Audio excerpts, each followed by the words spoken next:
Welcome to the Millennial Reset podcast. Stories of everyday millennials that are redefining success and happiness. Those that have decided to face those subconscious limiting beliefs head on and take the path less traveled to hit reset. Stories that inspire you to take the leap to pursue the passions, dreams, and goals of your inner child and not the expectations of society. If you're new here, welcome. You found your people. I'm your host, Peter Goose, burnt out millennial turned human design and mindset coach, and it's now my mission to create a space to have the conversations out loud around millennial burnout and mindset and inspire and empower my fellow millennial besties to decondition from the programs that keep so many of us stuck and rediscover your most authentic identity, or in other words, the Millennial Reset. And I'm so glad you're here.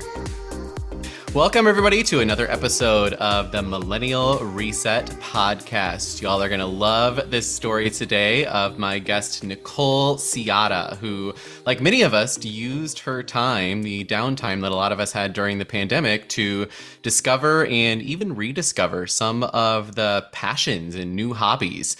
But the really cool thing that Nicole is now doing is she is using those passions that she discovered to create a little side hustle for herself that is quickly growing, and really excited to share with you Nicole's story. So Nicole, welcome. Thank you so much for being on the Millennial Reset podcast. Thanks for having me. You bet.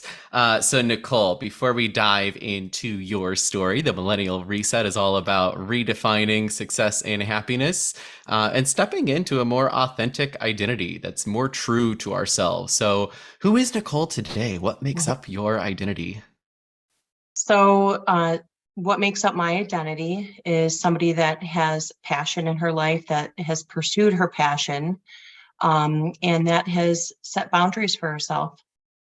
Very cool. And yeah, we're going to talk a little bit about the boundary piece as well in this episode, because that was one of the big things that Nicole and I were talking about. But Nicole, one of the passions that she kind of discovered during the pandemic was genealogy, looking into family history. And so Nicole, you and I talked a little bit about this before, of when you first kind of discovered this passion of yours, but it came about kind of after a series of events, including your kind of burnout journey. So let's go back in time, 7 years ago, let's say, and you were working kind of in corporate America and decided that, oh my gosh, I am burnt the fuck out. I need to change. And so you decided to shift jobs. So let's start there. Talk about that first shift that happened for you.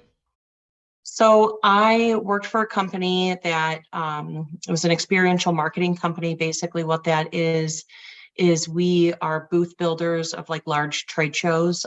So obviously these trade shows, last many hours, and to build a booth, you can be on show site from 7 a.m. until 1 a.m. So very long hours. And I just, I didn't want that for me anymore. I was, getting older. I just wanted more work-life balance, wanted to, not travel as much. And so I decided, instead of working for clients, I decided to be the client.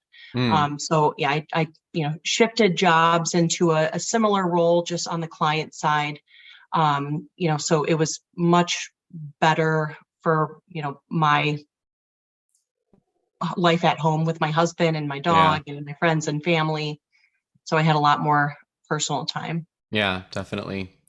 But you talked about, even moving into this new role in this new company, that something was still missing. And I think a lot of people are going to resonate. So talk to us about after you made the shift and you realized, oh, wait a second, this isn't quite what I expected. Yeah, I love the job that I currently work for, enough. It, pays the bills. It's definitely an upgrade from where I was before, but I never felt like I had that passion. Some of my friends, they're teachers and nurses, and when I talk to them about their job, they love it. So I always thought that just wasn't for everybody, that you can't have it all. And so that was one of the areas that I was willing to compromise, until, I would say around the pandemic time, when, things started to shift. Yeah, definitely.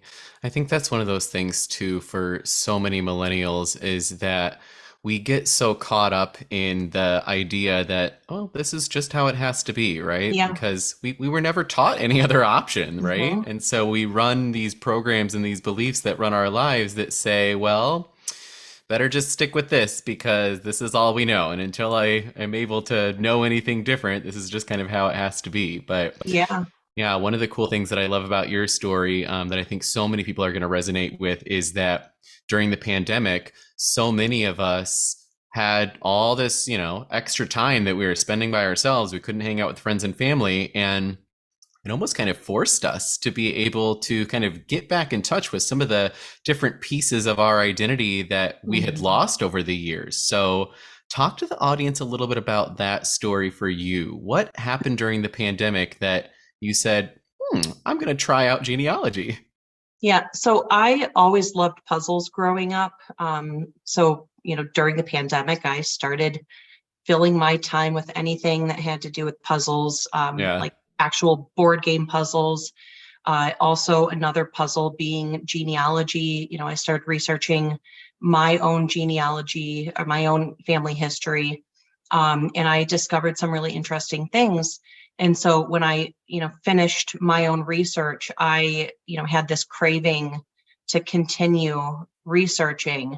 And so I started asking like any friends and families that would allow me to dig into their family history, please let me do this for you. And Hmm. they loved what they discovered. I found some like really interesting things. And so it sparked something in me that I had never found before. Um, and after a few years, you start to think, well, maybe this can, turn into something more. But at Hmm. that time, it was very much just a hobby. And Yeah. so I had researched over, I think, 30 friends and families, history Oh, wow. during the pandemic. Yeah. So lots of hours spent. Definitely. And you talked a little bit about this too, of kind of that moment that I think it was your husband that kind of talked you into saying, you know what, you could make something more out of this than just a hobby. Was there kind of like, I don't know, one moment in time where you were like, oh, wait a second, maybe I can do something more with this? I would say it was that moment, like Yeah. spot on. I had thought about it over the last couple years, but I knew I needed to like build my resume. I needed to build my experience. And when I first started, researching family history, I just was craving to, the knowledge and to learn more and to figure out the best websites to go to. But it was probably about 6 months ago my husband said, you spend all these hours researching other people's family. You could definitely make this a side hobby or a side hustle.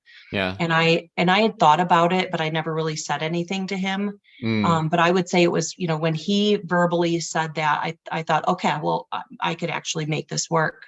Yeah, totally.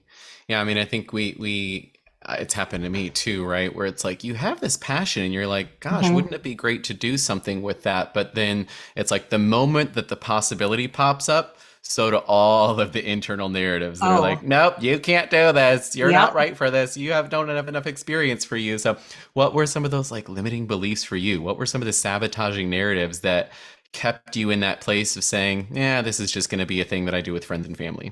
Yeah, I mean, I would say, there were two beliefs that I had. One, that I was too old, that, I was at the age that I shouldn't be changing jobs or Mm, careers or even contemplating starting a business. yeah. And then also that, genealogy services just, wouldn't make me any money. And Yeah. so I thought, well, if I can't make an income doing this, then, why even pursue it? Um, but, Yeah. I quickly realized that, that is kind of a false narrative. Yeah. Oh my gosh, yeah. Again, when we were growing up, if you think about it, it was like when you were graduating from college, your parents and the society was like, okay, here's the short list of options. Pick one of these things that you're going to do for the rest of your Oh, life. totally. Right. And then, like, who would have known with the internet boom and information overload that, like, okay, it's the year 2023 and you can literally make money doing anything Yeah. online. You've got Yeah. Gen Z out here selling pictures of their feet for millions of Yeah. dollars, right? But yeah, I think it's tough to be able to also talk yourself into that narrative too, to say, oh yeah, maybe I can make some sort of income from this, even if it is just a side hustle at first. Yep. Um, Yeah, I grew up because my dad was always taught, go to college, get an education, yeah, and so he passed that down to me. And I am proud of my education. I'm glad I went to college, and yeah, I did that traditional route for a bit, but I'm glad I was able to break away from what society thought I should do, and just think for myself. What mm, do I want to do? Even my when I decided on what degree to get, in college, I really didn't decide it. I had no idea what I wanted to do. And I was like, yeah, well, what should I do? And everyone's like, business, it's generic. yeah. I'm like, okay, I guess business it is. Yeah. Oh my gosh. I never really, because I changed my degree right before I went to college from computer science to teaching. Thank goodness, because I Oh, would have been a yeah. horrible computer scientist. But yeah, the only reason I did that is because everybody was telling me around me, like, oh, you should be a teacher. Oh, you should do Yeah. this. You should do Yeah. that. And I was like, okay, well, I guess they know better than I do. Right. That's the story that I think we told Yep. ourselves at the time. Um, so let's fast forward to today because I really love this part two of your story is you still are working full time. And I think you're the perfect example that you don't have to quit your job to Hmm. pursue your passions. You don't have to quit your job to start a side hustle. But I think one of the important things that you do have to do is to set at least a little bit of a boundary. And let's be real, millennials, we kind of suck at setting boundaries Hmm. because we were programmed for people pleasing, overcommitting, competition, right? So I think it's really challenging for a lot of us to speak up and set those boundaries because we Hmm. have those fears that run in the back of our mind that say, well, if I set a boundary, then, they're going to get rid of me. Or if I set a boundary, then I'm Yeah. not going to get the promotion, right? So Mhm. talk to us a little bit about what was the shift in you that allowed you to be able to begin to set some of those boundaries? I just stopped giving a fuck. I mean, honestly, I just started Best giving zero answer fuck. ever. And then I told my management, listen, like this, I want to work from home, and I want to work from home full time. So, our company, we're continuing to do that, and I love it. I never want to go back, and I do once in a while, but um, Yeah. they're totally supportive of that. And also, I just started setting boundaries for like my time. I and when I say my time, like after work, I turn off the Mm, computer. I don't allow myself to reconnect to my, 9 to 5 job. yeah. And I just, really try to dedicate time to my family and my passions and now my Hmm. side hustle. Yeah. That was, I know I'll speak for myself. That was one of the big things for me. You know, getting towards the end of working full time and I was feeling so burnt out. And then when I did quit my job, it was one of those things where I was working from home too at the time. And I think one of the reasons that I burnt out was exactly what you were talking about, which is that it was really hard to be able to set that boundary between work and personal life when Mhm. you're in the same environment all day. And especially with millennials, right, we have those beliefs about, our worth comes from our level of productivity. And so Yep. even though we may not be expected to work past 4 or 5 o'clock, sometimes we just do it anyways because that's what the Right. belief tells us. But I Hmm. remember when I quit my job and when I was, sitting down on the couch and resting, trying to regulate my nervous system again Hmm. and trying to take a nap. And I literally couldn't do it. I could not Yeah. rest because number one, the narrative in my mind was telling me, no, you should be working right now. You should be doing something more productive. But I Hmm. think even more so than that is that I didn't have any other part of my identity than the job title. And Yeah. so when I quit my job, I was like, I told myself, I was like, I'm going to take this time to rest and go on vacation and Hmm. do the things that I want to do. But then I was like, wait a second, what is it that I like to do? Hmm. I don't think I Hmm. know that part. And so that's why I love your story too, is that, you took the time to be able to, during the pandemic, is discover those passions and then keep it going, keeping that fire lit. And, now look at where you're at today. Hmm. So let's talk about that part. Let's talk about today. What is kind of a, typical day look like for you now that you're kind of balancing the full-time job with this kind of side hustle? Yeah. So, typical day is, I put in the work that I need to for, corporate America. Yeah. And then afterwards, it's normally my husband and I hang out and play fetch with our dog. He requires a lot of exercise. His name's Meatball. Oh, Uh, meatball. and then, while he's watching TV, I'm there, not really watching, but I'm doing my, ancestry research. So Mm, I would say I put in a good solid 5 additional hours, but they're hours that I enjoy. I yes. I love love doing research for other people, and it's so interesting. And Yeah. I've never had a passion like this before, and that's when I knew it was real, is just how much I love it. Yeah. And I could just do this all day, every day. Yeah, it's one of those things too where it's like you think about spending more time outside of work doing Hmm. more quote unquote work, Yeah. but when you're doing something that you're passionate about, it doesn't feel Oh, like work, right? yeah, And totally. that's when you get into those like moments of flow where it's like, oh my gosh, 5 hours have gone by. Um, so, okay, let's talk about a little bit about what's next for you. You've started this, it's becoming kind of this side hustle for you. The passion has been ignited. Where does this go next for you?